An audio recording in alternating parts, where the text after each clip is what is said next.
অবশেষে U19 বিশ্বকাপে জয়ের দেখা পেল বাংলাদেশ। হ্যাঁ দর্শক, যুক্তরাষ্ট্রকে 7 উইকেটের বড় ব্যবধানে হারিয়ে দারুণ ছন্দে ফিরেছে বাংলাদেশি ব্যাটাররা। রিজান হোসেন তো শেষ বলে ছক্কা হাঁকিয়ে বাংলাদেশকে জয়ের বন্দরে ফিনিশ করেন, যে ফিনিশ দেখে সত্যি ভালো লেগেছে ভক্ত সমর্থকদের। উল্লেখ্য, প্রথমে ব্যাটিং করতে নেমে নির্ধারিত 50 ওভারে 199 রানের মধ্যেই অল আউট হয়ে যায় যুক্তরাষ্ট্র U19 দল। আর জবাবে ব্যাটিং করতে নেমে বাংলাদেশের দুই ওপেনার দুর্দান্ত শুরু করে।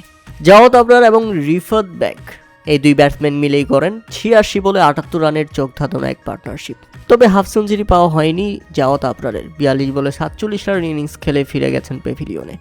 জাওয়াদ আবরার ফিরলে তখন বাংলাদেশ হারায় 78 রানের মধ্যে নিজেদের প্রথম উইকেট। এরপর 88 রানের মাথায় আরও একটি উইকেট হারায় বাংলাদেশ, ফিরে যায় আরেক ওপেনার রিফাত বেগ।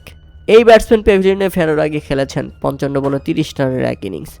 আর এরপর কালাম সিদ্দিকী আলীনকে সঙ্গে নিয়ে দারুণ ব্যাটিং করেন অধিনায়ক আজিজুল হাকিম তামিম। 82 বলে খেলেন 64 রানের দারুণ এক ইনিংস।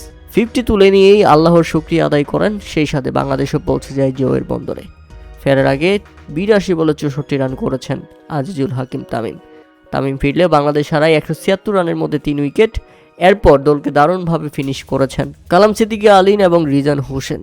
তাতে U19 বিশ্বকাপে বাংলাদেশের প্রথম জয়। এর আগে ভারতের বিপক্ষে জয়ের দ্বার প্রান্তে কেউ হেরে গিয়েছিল বাংলাদেশ।